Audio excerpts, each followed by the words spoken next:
Well, I'll at least get the recording started, and start going through a little bit of the intro stuff. So thank you guys all for coming. This is already our third year of doing these conferences. So thank you for helping make this what it is. With the email I sent out this time and the invite, I'm trying to make the emails a little bit smoother. So there's a group that I'm trying to create. So there's a link to join the group so that I can keep track and make sure, when we send out the invites that it's reaching everyone. So if you haven't already clicked on that, please do, so I can keep the group intact and to make sure that you do get invites in the future. To start off this year, we're very privileged to have Brenda Grossman, who's a professor in the Department of Pathology and Immunology, as well as medicine. And, probably most relevant to us, the medical director for transfusion medicine services here at BJH.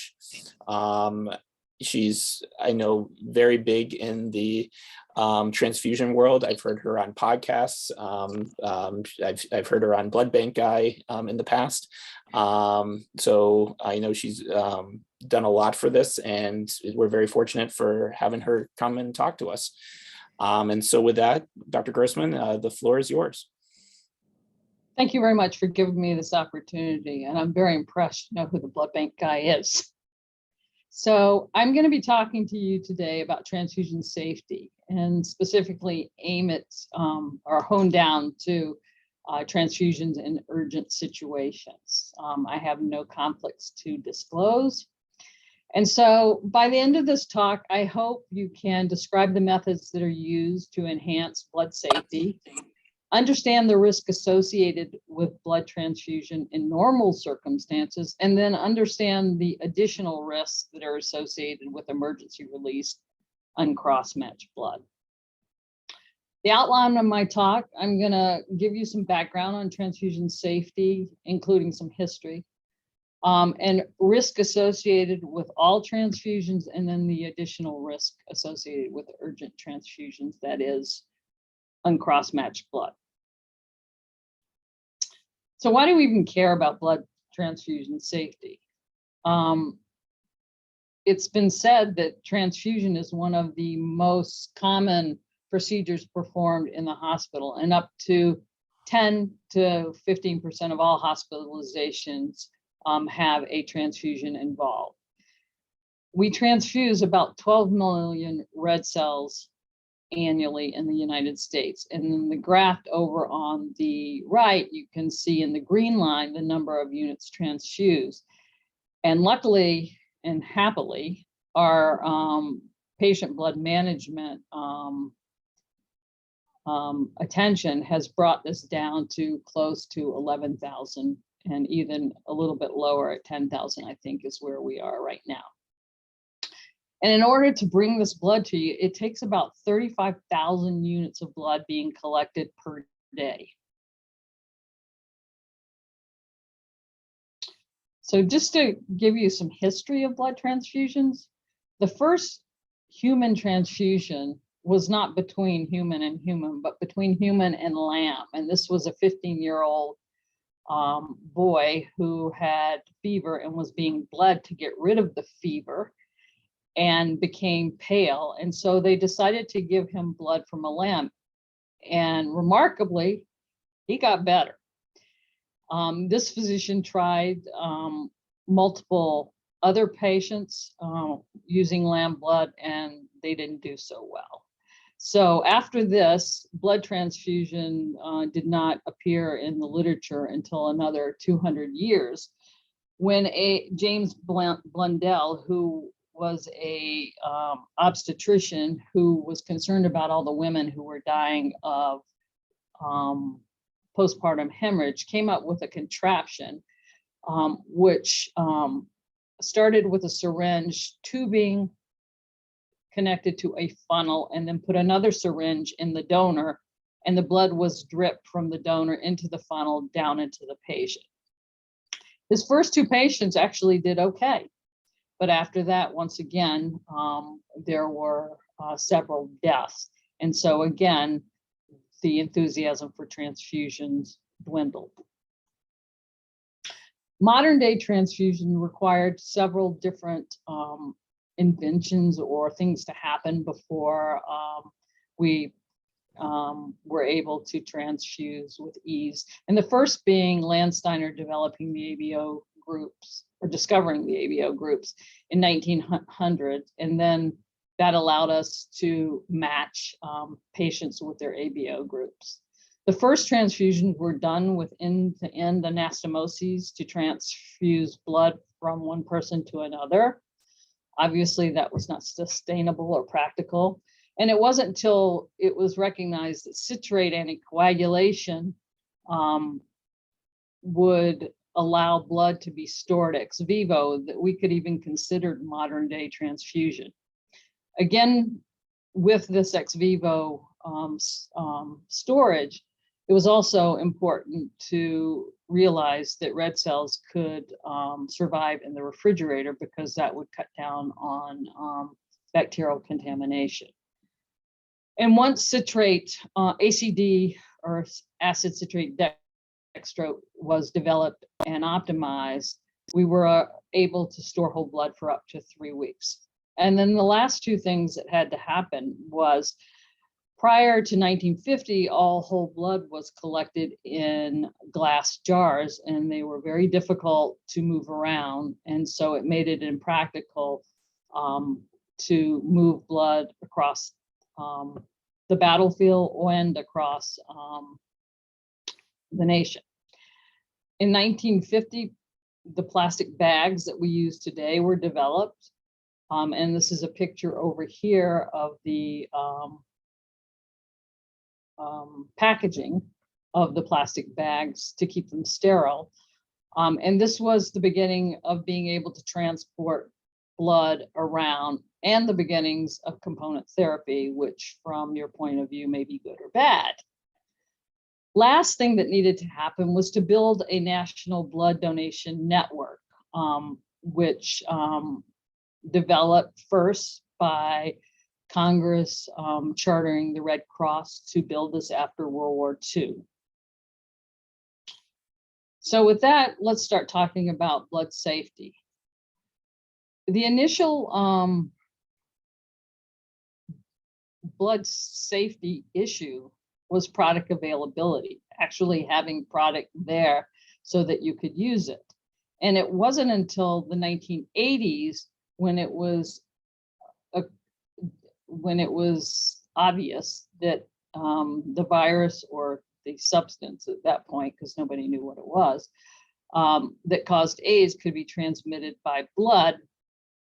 And then at that point, product safety became the issue. Back before the 80s, we had a 3x5 card, which asked 4 or 5 questions. And we did 2 tests, one for hepatitis B surface antigen and one for syphilis. By the mid 1980s, we were doing multiple tests. And by nowadays, we have over 10 tests that we do on each donation and ask over 45 questions. And so all these occurred in the manufacturing process. And as we got better and better and the tests became more and more sensitive, our focus turned to transfusion safety issues that occur at the bedside. And so that's where we are today. So the things that we do to ensure safety, it starts in the blood center. Each donor undergoes extensive health history screening, and their donor information is reviewed against a donor deferral registry, which is a registry of all donors that have been deferred previously. More than 10 infectious disease tests are performed. And then platelet units, which are stored at room temperature, are either cultured or undergo a pathogen reduction method, and to ensure to decrease the risk, because it doesn't alleviate completely the risk of bacterial contamination.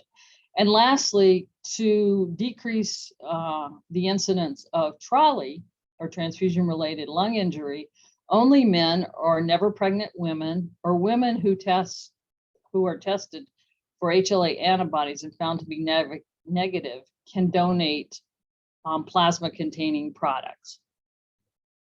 So with all of that happening, there's still a risk as far as transfusion transmitted infection. I put this slide in because everybody asked me this, and I can say right now that the risk of HIV, HCV, HPV, they're all somewhere in the around 1 in 2 million to 1 in 3 million.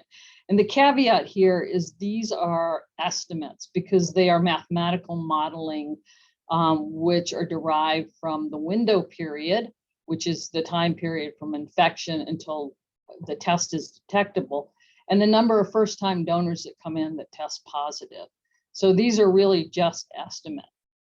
In addition to transfusion transmitted infection, there are many non-infectious risks of transfusion.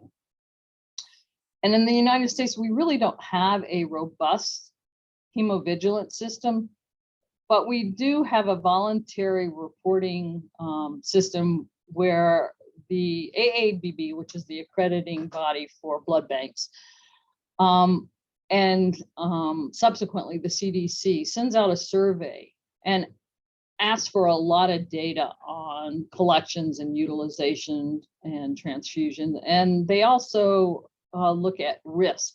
And as you can see here, there are a lot of risk, and some of them are very common. For instance, febrile non-hemolytic transfusion reactions occur in 1 in 100 transfusions. The more serious ones, like transfusion-associated lung injury, are more like 1 in 1,000. And then as you get down to transfusion-related TRALI, it's 1 in 100,000. And then these acute hemolytic transfusion reactions, which we're all worried about in these patients that we're giving uncross-matched blood, occurs somewhere in around 1 in 100,000 to 1 around there.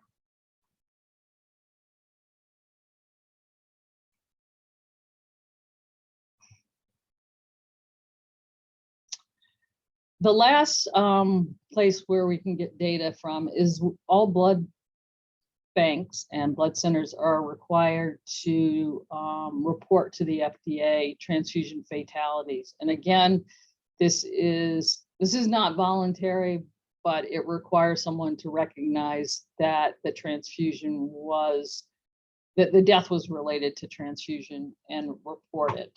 And sometimes these are not identified. And you can see the most common cause of transfusion-related the most common cause of deaths is transfusion-related lung injury and transfusion-associated volume overload. And of those volume overload, the majority of them are 1 unit transfusion. Again, there are about 40 cases of deaths reported that are attributed to hemolytic transfusion reactions. If you look at our transfusion reactions here at Barnes Jewish Hospital, this is our data on some of our more common transfusion reactions. We transfuse, depending on which of these years we're talking about, somewhere between 40 to 50 thousand red cells a year. And so the important thing here is our acute hemolytic transfusion reaction. You can see we either have 0 or 1 per year. The other ones that are of interest to this talk would be the delayed hemolytic transfusion reaction. And you can see we have somewhere between 5 and 20 per year. These delayed serologic transfusion reactions are reactions where the patient makes new antibodies, but yet there's no evidence of hemolysis. In contrast to our lack of data, the United Kingdom has the National Health Service in the United Kingdom has a great reporting system. They have a voluntary system, but over 99.5% of the hospitals report to this system. And they, every 2 years, I think, put together a report, which again is similar in content to what the National Blood Utilization Report does, but they go into much more depth and they have much more complete data for their country. They divide their reactions into 3 sections: those transfusions reactions which may be preventable, those that could be maybe with changes in practice and monitoring, and those that occur because of error. So you can see here the most common transfusion reaction, what's not preventable, or acute transfusion reaction. And in that group, they lump their allergic reactions, their severe febrile hemolytic transfusion reaction, their anaphylactic reactions. In the next group, the more common ones are transfusion-associated circulatory overload and transfusion-related lung injury and hemolytic transfusion reactions. And then the last category, and the one that is the most common, is incorrect blood component transfuse, which causes the majority of errors. And I think this is worthy of diverting our conversation for a moment here. So why do these errors occur? 70% of the errors occur at the bedside, and it's usually because of misidentification at the time of sample collection, which will lead to either wrong blood in tube or wrong label on tube, which then we have inaccurate blood typing potentially, or and compatibility testing is questionable because we may not have the right blood in that tube. Misidentification can occur also at the time of transfusion, where the wrong blood is transfused. So why did this occur? Blood transfusion and getting blood to your patient is a multi-step process, and there's possible admission to the essential safety checks that we have in place. It can also be caused by the fact that there are many people who are involved in this practice, and the assumption is that someone else is responsible for the safety. And lastly, we all make mistakes, but this is not the time to do it. So what have we done to try to decrease the risk? We have standardized patient identification. We have barcode specimen labeling applied to the tube at the bedside.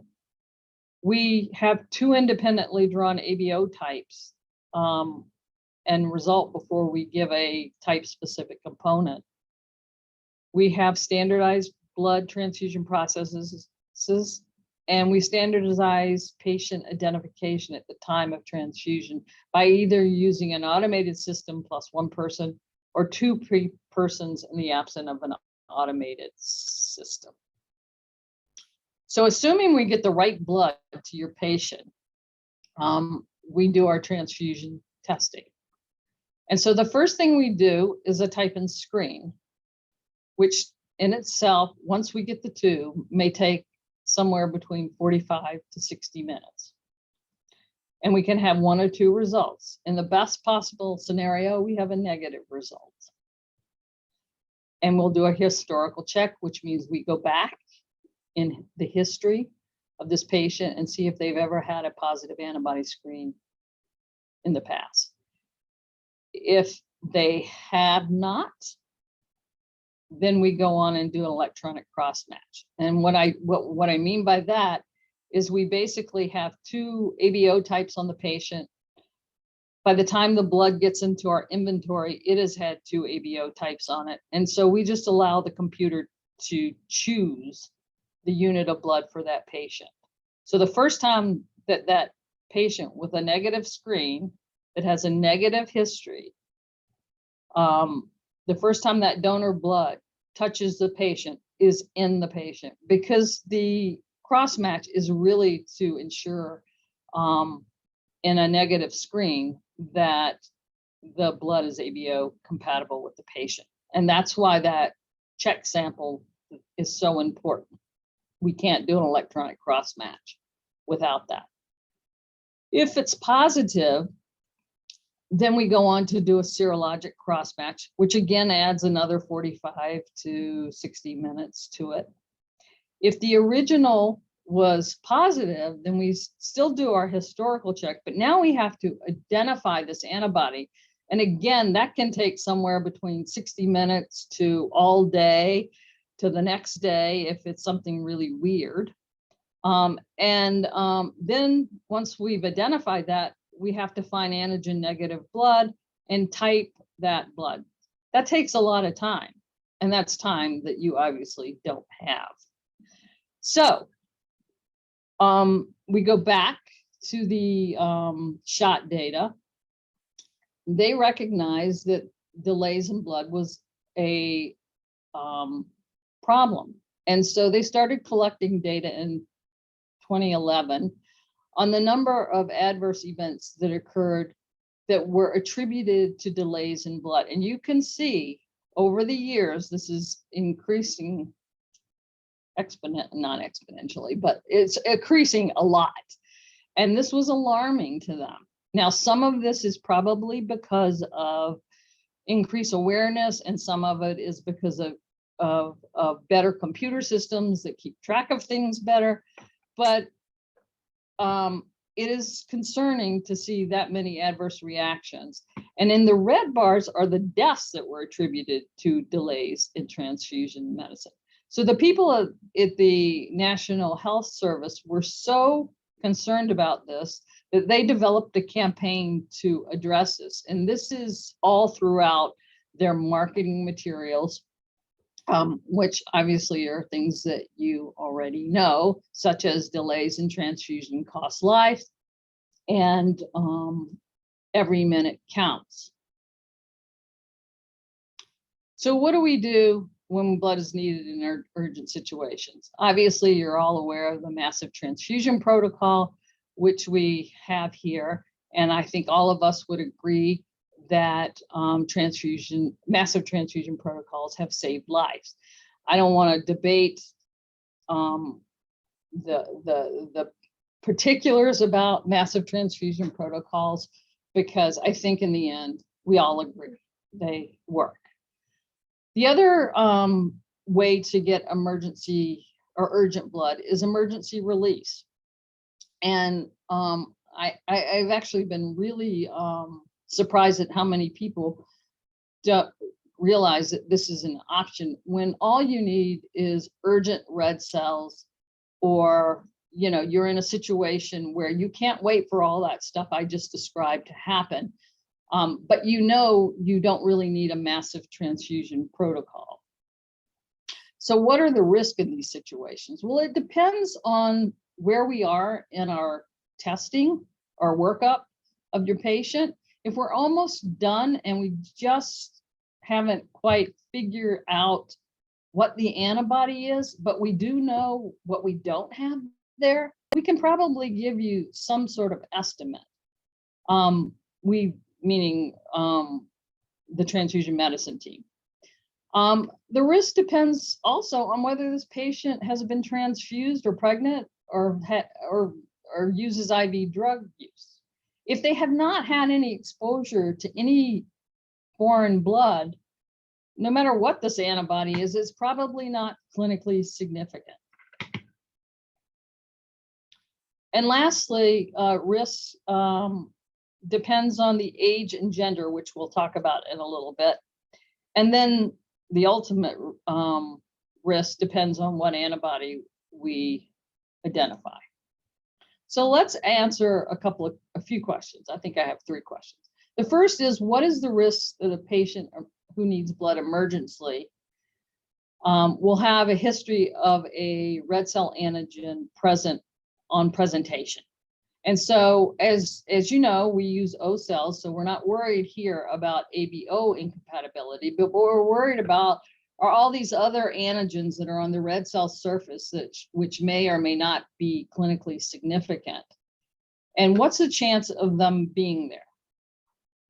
So the most comprehensive study was a study that came out of Wales. And they looked at the prevalence of alloantibodies by different ages and underlying clinical disease. They retrospectively reviewed over close to 30,000 antibody screens in 16,000 patients. And of those, there was a total of 457, or 3% of their screens were positive, which is kind of close to what we have here. We're a little bit higher. Of clinically significant antibodies, the number of clinically significant antibodies was only about 2% of their population. And the antibodies they found were most commonly of the Rh system, 60% of those 1.9, and the Kel system, both of which are clinically significant, but they cause extravascular hemolysis, which is not the rip-roaring intravascular hemolysis that ABO will give you. But usually the red cells are coated and they are taken out of circulation as they pass through the spleen. But the ones that were concerning are these, which are of the KID system, which does cause intravascular hemolysis. But then again, we're talking about a little over 4% of 1.9%. When they looked at their patients by age and gender, we have increasing age down with each row. You can see that the percent of people with clinically significant antibodies increases. But in general, it's around 2%. And in each age group, if you look at males versus females, females are 1.5 to 2 times more likely to have antibodies in each group. When you look at the total group, we have in this greater than 60, about 3.5% of patients will have antibodies, clinically significant antibodies. But of those, only 1% will have immediate acting antibodies, or as I would say, an immediate transfusion reaction. They also looked at the underlying disease and where the patients were entered, where their antibody screen was done. And the first group is those from the ED. And as you can see, again, as age, they increased, but the total was around 2%. They took a subset of this group that were trauma. So these numbers are included in these numbers. And again, it's about 2% total and increasing with age.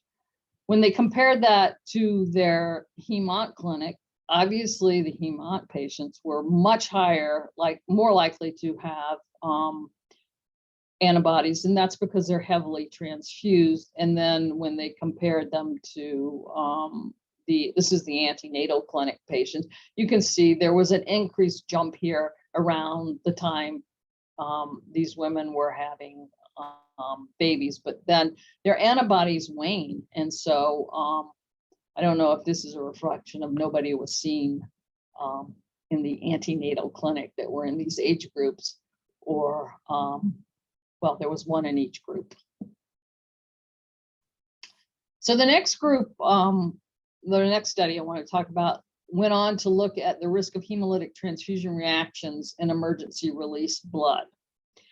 This is from Beth Israel in Boston. They had, again, a tertiary care center. They had 265 episodes of emergency release blood. And of those, the majority of them were antigen negative, meaning they had no antibodies.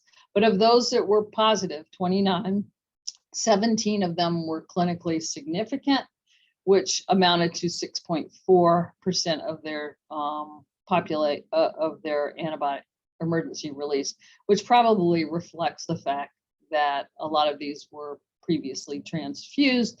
And if you look at their number of recipients who, the number of units transfused per episode, the majority of them were 1 and 2 unit transfusions. They then went on and looked at the number of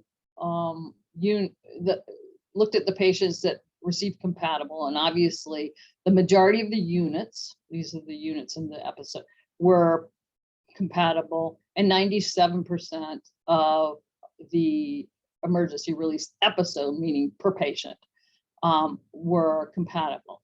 Of those that were incompatible, the majority of them did not have a hemolytic transfusion reaction. So there were a total of 15 incompatible, and only 1 or 0.1% of the units were incompatible, and only 1 episode was incompatible, and that was 0.4% of emergency release episodes. So you can see it's a really small risk that you're taking, and so it's not zero, but it's a very small risk. So in addition to coming in with antibodies, what's the risk of forming clinically significant antibodies after you receive an emergent transfusion, or any transfusion for that matter, and the subsequent adverse effects? This is a study from Mayo, which looked at about 1,400 patients who received over 4,000 red cells. They had 14, so there were 1,444 emergency release episodes. So that means there were a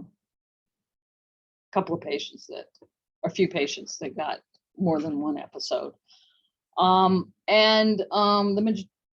majority of their patients, but pretty close split, were men, with 47% greater than 65 years old.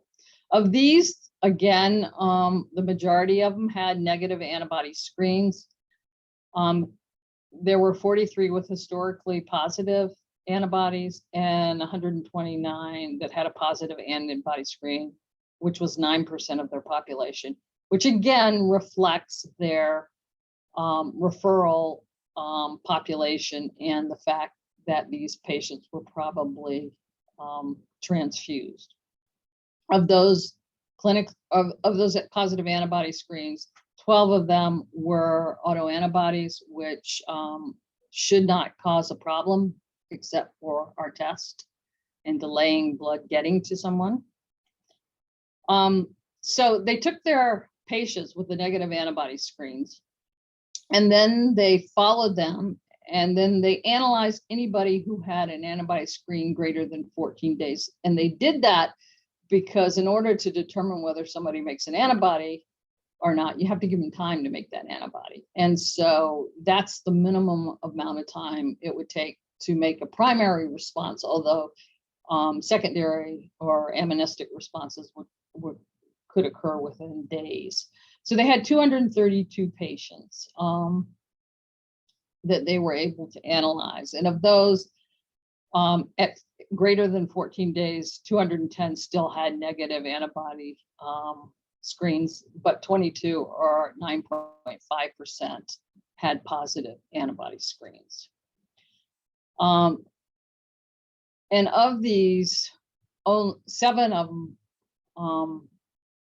or 3%, had no previous transfusions, but the rest of them did, or pregnancies. And these are the antibodies they found, which are the ones that we found in the other studies. And then they had those patients, remember, they had those patients that were already positive. Well, they made 15 additional antibodies. So again, there is a small risk. And although here the number is higher, it's because of the patient population they're dealing with. When they looked at adverse outcomes associated with these, honestly, there was no difference between for those that actually matter or could be affected by the antibody screen. The delayed hemolytic transfusion reactions, there were 2 in each group. And the only thing that really, although these are such small numbers, you can't make anything out of, but 3 of 4 were previously transfused. So as you can see, the patient population really is important in determining the risk of coming to the transfusion with a positive antibody screen or whether you go on to make antibodies. And if you look through the literature in the civilian population, it really varies from blood donors who have a risk of 0.7 or 0.8%. And this is a highly curated group of healthy donors, which is similar to the military, where you have young, healthy men who have not been exposed, usually have not been exposed to blood or pregnancy. In the hospitalized patients, it's somewhere between 1 to 3% of all comers. And this military veterans is really data from the Yale New Haven VA, where the risk is about 2.4%. And then, as I've shown you, and in other studies, the risk of those appearing in the emergency room is somewhere around 2%. So I have one last question to answer, and that is the risk of alloimmunization after giving Rh negative individuals Rh positive red cells during resuscitation. And the reason we're concerned about this, you're all aware that we have a policy of using Rh negative units for women of childbearing age and with unknown blood types. And we also give Rh positive RBCs are given to men and women who are over 51, men or women over 51 with unknown blood type. And this is because the AABB standard, which again is our accrediting institution, requires that the transfusion service must have a policy for the use of Rh positive RBC units in Rh negative recipients. So how safe is this? There are really 3 studies that answer this question of RHD, seroconversion after Rh incompatible units are received in an urgent situation. If you look at the old literature, it's quoted that people who are Rh negative that get Rh positive blood will make an anti-D in 80% of the chances. But that data comes from volunteer donors who volunteered to be immunized, and they were all male donors. They got multiple small shots of RHD blood so that they could sell their plasma for ROGAM. And we all knew that this was not our experience in patients who had received Rh positive blood either by accident or in urgent situations where we didn't know their blood type. And so there are 3 studies which looked at this and 2 of them are retrospective, 1 of them is prospective. The first 2, well, the retrospective study here, there were 823 patients in a database, of which only 140 actually got transfused. The total database was 73% male. They received they received over 1,000 red cells, and of those 140, 31 of them ended up being Rh negative population. Only 18 of them survived long enough to get to make an antibody if they were going to make an antibody. And so 9 of those 18 that survived, or 50%, actually did make an antibody, which is pretty high. This is a prospective study of 437 patients, 60% of which were male. In this study, they only looked at people who got transfused. So everybody got transfused, and they were transfused with close to 3,000 units. And of these 437, 85 patients, or 20%, were Rh negative. And of these, 17 or 20%, which is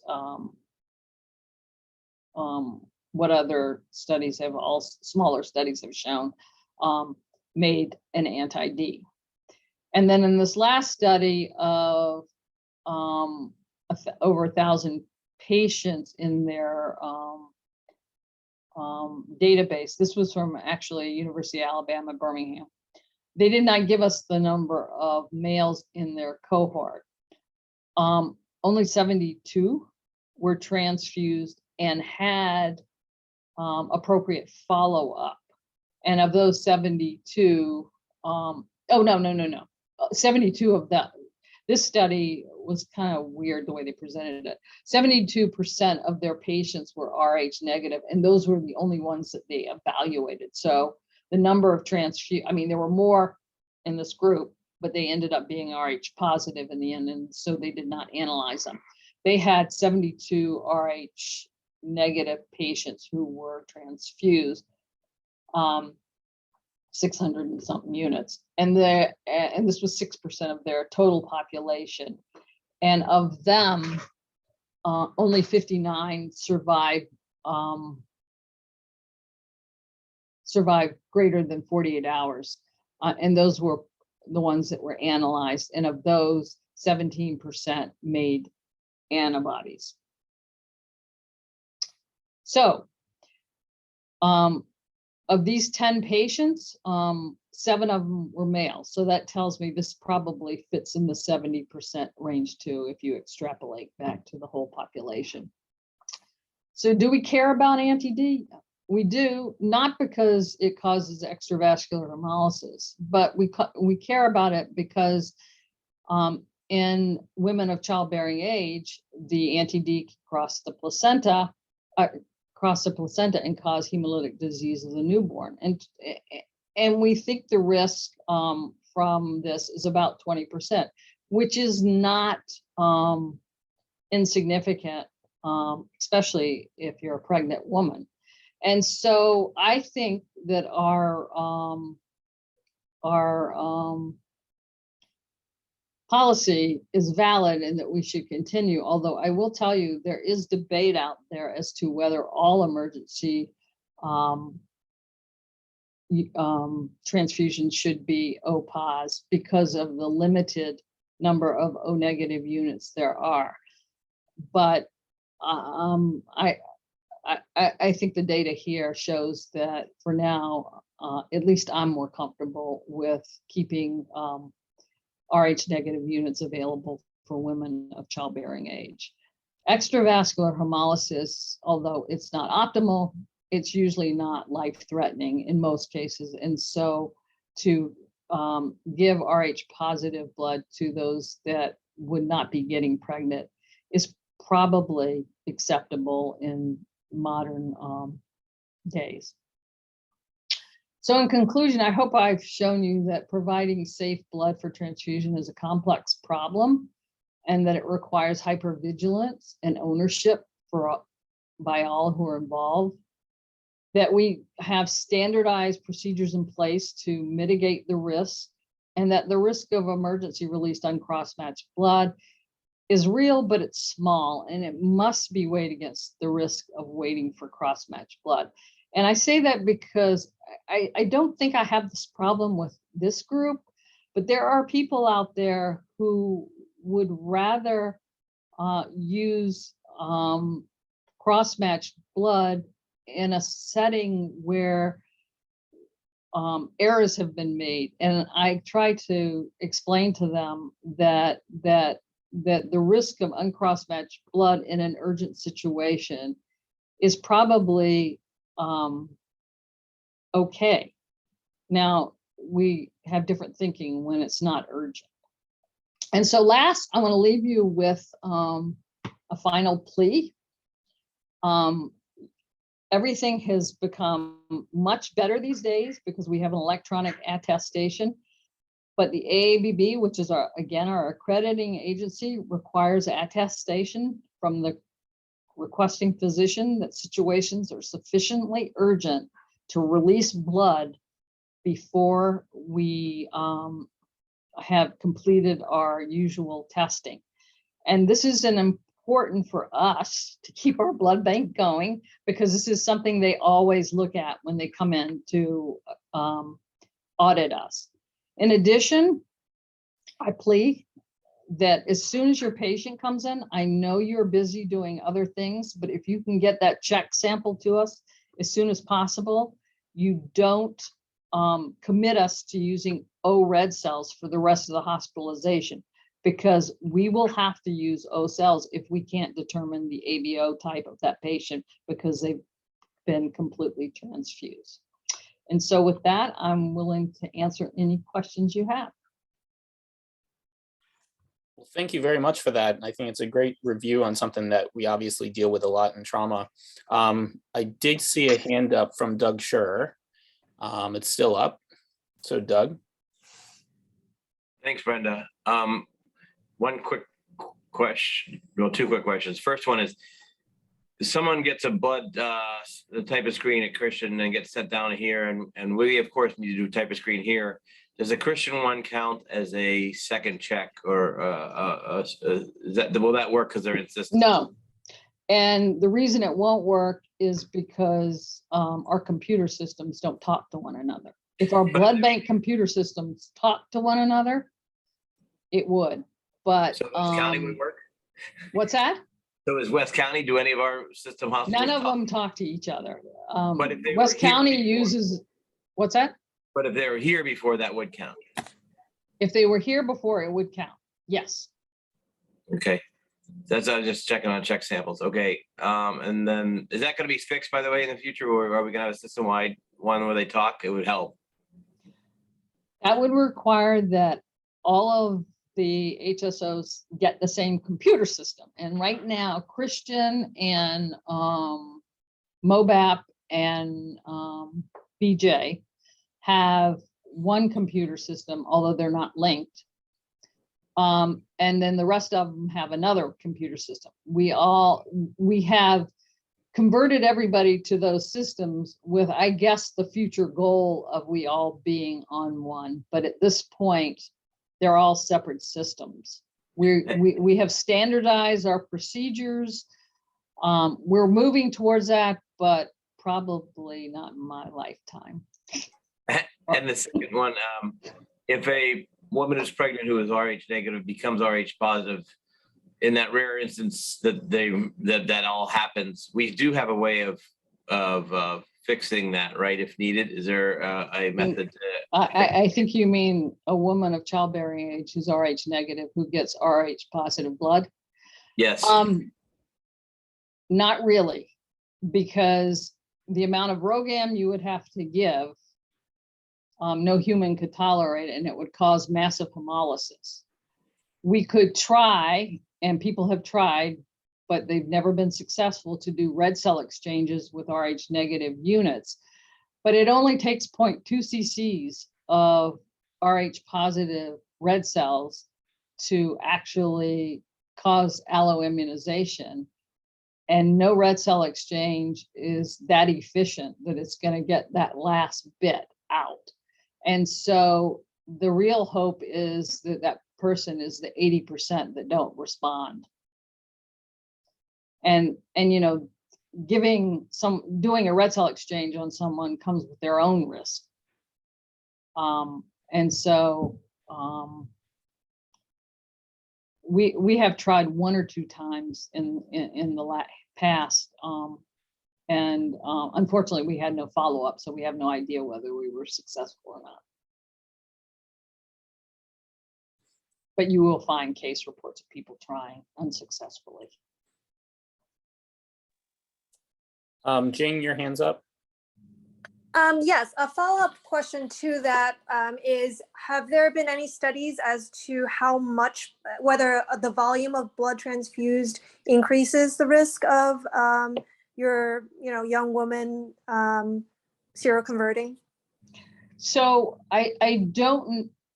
I'm not aware of in young women, but we do know from sickle cell population who are heavily transfused that if you've not made an antibody by the time you've gotten 50 units of red cells, you're probably not going to. And whether you make an antibody or not is probably, it's related to a couple of things. People who are in inflammatory states are more likely when they're exposed to foreign antigens to make red cell antibodies. And then again, we believe that there's certain patient factors that attribute it to it. But I'm not aware, but that doesn't mean it doesn't exist, of data in pregnant women or young, healthy pregnant women. And then I have a completely different question. Okay. So the completely different question is, when we activate MTP, I was previously under the impression that we get uncrossed blood until we're able to cross the patient's blood, and then we start getting crossed blood. Is that correct? No. You get uncross matched blood until you deactivate the MTP. And the reason being, it would take us longer to get the blood to you if you were still in that active situation. Now, you may be talking about giving type specific blood. We can convert, although it sometimes, you know, we're balancing the risk of running out of O's with the risk of we have the wrong blood type, because errors occur in a situation where things are hectic. But if we know the blood type ahead of time, we could go with type specific blood, but that blood is not sitting in the blood bank available to be available to you immediately. We would have to pull it off the shelf. We have a shelf in the blood bank where we keep, you know, a certain amount of O red cells and a certain amount of A thawed plasma that's immediately available. All we have to do is pull it off the shelf. It's already tagged for emergency release, and it goes into the box and it comes to you. If we were to cross match, we would have to do all that. We would have to tag that blood, and the next time you needed more blood, we would have to repeat that whole situation. So we would run out of blood very rapidly. So as long as an MTP is activated, you will be getting uncross matched blood. Understood. And then let's say we're 5 boxes into MTP, and I finally am able to give you a type and screen or a check sample. Is that sample even valid now, since it's been, you know, diluted by God knows how many units of O negative positive blood at that point? Probably not. That's why I asked that you grab that tube while you're grabbing whatever else emergency information you need to know at that point. But you know, I get it. There's a lot going on and it sometimes gets missed, but that's why you get calls from us, is because we're trying to get it before it interferes with the blood type. And usually after a few boxes, we can't tell. Thank you. Sure. Thank you. Any other comments, questions?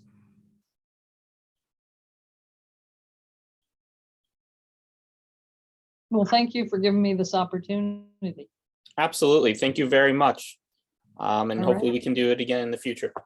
All righty. All right. Thanks all. If you have a moment, there's the CME credit in the chat. So please make sure you hit that.